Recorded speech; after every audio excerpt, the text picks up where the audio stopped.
Hello दोस्तों नमस्कार। Political science learning में आप सभी का स्वागत है। हम लोग यूजीसी नेट पॉलिटिकल साइंस के प्रीवियस ईयर क्वेश्चन सॉल्व कर रहे हैं और आज की इस वीडियो हम लोग पॉलिटिकल इंस्टीट्यूशंस इन इंडिया के पीवाईक्यू सॉल्व करेंगे। ये हमारा पॉलिटिकल इंस्टीट्यूशन इन इंडिया के पीवाईक्यू का पार्ट 8 वीडियो है और इस वीडियो में आज हम लोग 11 दिसंबर 2023 को जितने भी क्वेश्चंस पूछे गए थे पॉलिटिकल इंस्टीट्यूशंस इन इंडिया से उन सभी का हम लोग डिटेल में एनालिसिस करेंगे। तो आइए देखते हैं पहला क्वेश्चन क्या है। पहला क्वेश्चन कह रहा है arrange the following committees with regard to the corruptions and administrative reforms in India chronologically. तो आपको क्रोनोलॉजिकल ऑर्डर में अरेंज करना है इन कमिटीज को जो यहाँ पर दी गई हैं जो करप्शंस और एडमिनिस्ट्रेटिव रिफॉर्म से रिलेटेड है। तो गोरवाला कमेटी ये जब कब बनती है, ये 1951 में फॉर्म की जाती है। Third first administrative reforms commission ये आपका बनता है 1966 में, ये याद रखिएगा। वोहरा कमेटी आपकी बनती है 1993 में, 1993 में। और संथानम कमेटी जो बनती है आपकी 1964 में बनती है।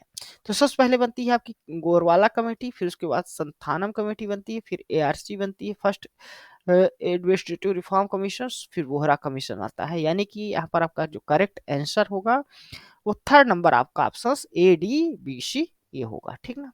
करेक्ट आंसर क्या है आपका option number third, Gorwala committee 1951, Santhanam committee 1964, first administrative reform committee 1966 और वोहरा कमेटी जो बनती है 1993 में बनती है।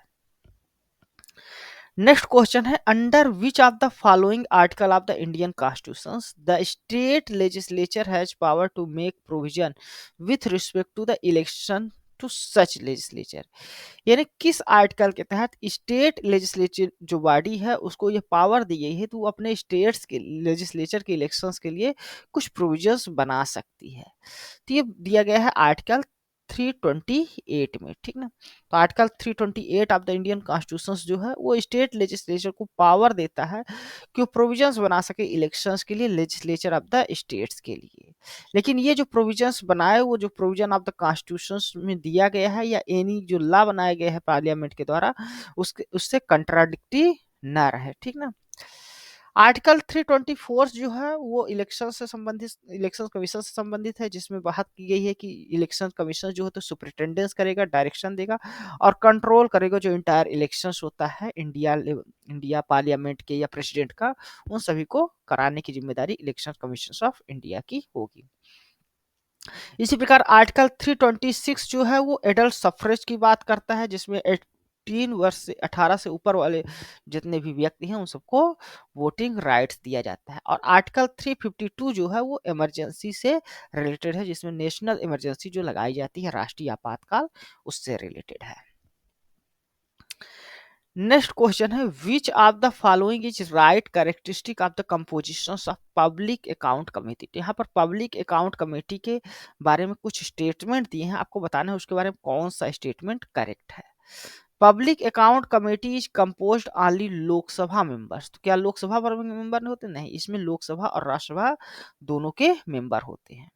नेक्स्ट है public account committee is annually elected body. तो एनुअली इलेक्टेड की जाती है, हर साल इलेक्ट की जाती है in accordance with the principles of proportional representation followed by the single transferable vote system. तो ये करेक्ट दिया है यहाँ सेकंड नंबर ऑप्शन। थर्ड दिया गया है public account committee is compose of 30 members. तो 30 मेंबर नहीं होते, इसमें 22 मेंबर होते हैं, जिसमें 15 जो है तो लोकसभा से आते हैं और 7 राज्यसभा से आते हैं। No member can be re elected to the public account committee. तो री इलेक्टेड हो सकता है। ठीक ना। तो यहाँ पर री इलेक्टेड किया जा सकता है, ऐसा नहीं है कि ना रिलेक्ट किया जाए। तो यहाँ पर सही करेक्ट आंसर जो होगा आपका सेकंड नंबर जो आपका ऑप्शन है वो करेक्ट है। ठीक ना। नेक्स्ट क्वेश्चन है linguistic provinces commission that was form to advise constituent assembly was popularly known as.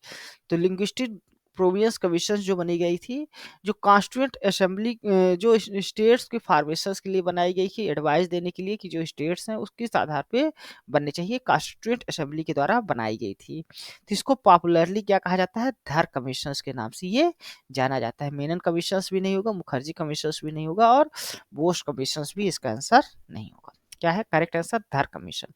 तो लिंग्विस्टिक प्रोविंस कमीशन जो लेजिस्लेटिव असेंबली कॉन्स्टिट्यूएंट असेंबली के द्वारा बनाई जाती है वो 1948 में बनाई जाती है, जिसे धर कमीशंस के नाम से जाना जाता है क्योंकि इसके जो चेयरमैन होते हैं वो इसके धर होते हैं।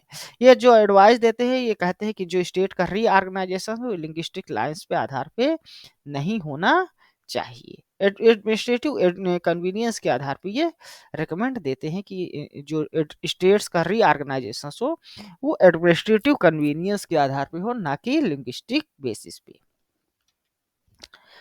नेक्स्ट क्वेश्चन है विच of the subject is not the part of concurrent list. तो तीन लिस्ट है, स्टेट लिस्ट, यूनियन लिस्ट और कंकरेंट लिस्ट। तो यहाँ पर आपको बताना है कि इनमें से कौन सा सब्जेक्ट है जो कंकरेंट लिस्ट का पार्ट नहीं है। बैंक्रप्सी इंसॉल्वेंसी है, prevention of cruelty of animals ये भी है, और इकोनॉमिक एंड सोशल प्लानिंग भी है। मार्केट ऑफ फेयर जो है ये स्टेट लिस्ट का पार्ट है, सब्जेक्ट है, ना कि कंकरेंट लिस्ट का। तो मार्केट एंड फेयर यहाँ पर क्या है, कंकरेंट लिस्ट का पार्ट नहीं है, बाकी सभी थे। ठीक ना, bankruptcy and insolvency, prevention of cruelty of animals और इकोनॉमिक एंड सोशल प्लानिंग ये सभी कंकरेंट लिस्ट के पार्ट हैं। नेक्स्ट क्वेश्चन है what is the correct about the qualification in appointment of the governor. तो गवर्नर के क्वालिफिकेशन और appointment के बारे में आपको बताना है, इनमें से कौन सा स्टेटमेंट करेक्ट है। फर्स्ट है he is a citizen of India, तो ये करेक्ट है। He has completed the age of 25 years, तो 25 ईयर्स नहीं बल्कि 35 ईयर्स का होना चाहिए गवर्नर्स के पद पे बनने के लिए। ठीक है, he is appointed by the prime minister, तो प्राइम मिनिस्टर के द्वारा अपॉइंट नहीं किया जाता बल्कि किसके द्वारा अपॉइंट किया जाता है, प्रेसिडेंट के द्वारा अपॉइंट किया जाता है। He hold office of the governor for a term of 6 years, तो 6 ईयर के लिए नहीं बल्कि 5 ईयर्स के लिए। ठीक ना, 5 ईयर्स के लिए जो हो तो ऑफिस में होल्ड करता है ये। He resign from his office by writing under his hand address to the prime minister, तो प्राइम मिनिस्टर को एड्रेस नहीं करता बल्कि प्रेसिडेंट को एड्रेस करता है। तो यहाँ पर आपका जो करेक्ट आंसर होगा ये बी सी डी और ई सभी जो है तो इनकरेक्ट स्टेटमेंट है, केवल फर्स्ट स्टेटमेंट आपका करेक्ट है, यानी ऑप्शन नंबर 1 जो है तो यहाँ पर आपका करेक्ट है। ठीक ना, नेक्स्ट क्वेश्चन है who among the following vice president of India letter become the president of the country. तो इनमें से यहाँ पर कुछ प्रेसिडेंट की वाइस प्रेसिडेंट की लिस्ट दी है, आपको बताना है इनमें से कौन वाइस प्रेसिडेंट बाद में प्रेसिडेंट ऑफ इंडिया बनते हैं। तो डॉक्टर सर्वपल्ली राधाकृष्णन जो पहले वाइस प्रेसिडेंट रहते हैं लेकिन बाद में प्रेसिडेंट बनते हैं। वीवी गिरी भी प्रेसिडेंट बनते हैं वाइस प्रेसिडेंट से। डॉक्टर शंकर दयाल शर्मा भी वाइस प्रेसिडेंट से प्रेसिडेंट बनते हैं, और आर वेंकट रमन जो है तो बनते हैं वाइस प्रेसिडेंट से प्रेसिडेंट। बीडी जत्ती जो है तो कभी भी प्रेसिडेंट नहीं बनते। तो यहाँ पर आपका करेक्ट आंसर क्या होगा, ए बी सी और ई।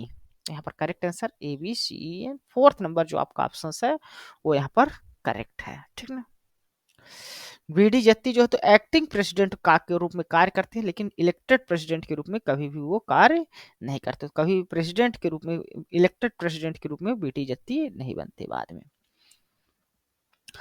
Which amendment overrode the Golaknath case decides in 1967। तो जो गोलकनाथ केस 1967 का था उसको किस अमेंडमेंट के द्वारा ओवररोड किया गया था, तो ये 24th अमेंडमेंट एक्ट के द्वारा। ठीक ना, 24th अमेंडमेंट एक्ट था वो ओवर रूल करता है जो गोलकनाथ केस के द्वारा ये निर्णय लिया गया था कि जो पार्लियामेंट है वो अमेंड नहीं कर सकती फंडामेंटल राइट को, जो आर्टिकल 368 के अंदर पावर दी गई है पार्लियामेंट को कॉन्स्टिट्यूशन को अमेंड करने की। नेक्स्ट क्वेश्चन है which one of the following is not function of the estimate committee. तो यहाँ पर आपको बताना है एस्टिमेट कमेटी के और कार्य नहीं है। To suggest alternative policies in order to bring about the efficiency and economy in administration. तो इफिशियंसी और इकोनॉमिक कंडीशंस जो एडमिनिस्ट्रेशन में है उसके बारे में पॉलिसीज सजेस्ट करता है, ये करेक्ट है एस्टिमेट कमीशन के बारे में। To examine whether the money is well laid out within the policy implied in the estimate. तो जो एस्टिमेट बजट का एस्टिमेट होता है उसके अनुसार जो मनी है वो दी गई है कि नहीं, सही तरीके से यूज हो रहा है कि नहीं, ये जो है तो एस्टिमेट कमेटी देखती है। To examine the report of CAG with a view to find out the money voted by parliament has been utilized by authorities concerned। तो ये जो है तो CAG की रिपोर्ट को एग्जामिन करने का ये एस्टिमेट कमेटी काम नहीं है। To suggest the forms in which estimate can be presented to Parliament, ये भी काम फंक्शन जो है तो एस्टिमेट कमेटी का होता है। यहाँ पर केवल थर्ड नंबर जो आपका ऑप्शन है वो इनकरेक्ट है function of the estimate committee के बारे में। नेक्स्ट क्वेश्चन है 73rd Constituent Amendment Act 1992 has stipulated the following major provisions regarding the panchayat. तो यहाँ पर 73वां जो कॉन्स्टिट्यूशनल अमेंडमेंट हुआ था, संविधान संशोधन नियम 1992, उससे संबंधित जो पंचायत के संबंधित कुछ अमेंडमेंट किए गए थे, तो आपको बताना है इनमें से कौन से स्टेटमेंट प्रोविजंस जो है तो करेक्ट हैं। पहला है A Gram Sabha may be exercise such powers and perform such functions at the village level as legislature of the state may by law provide।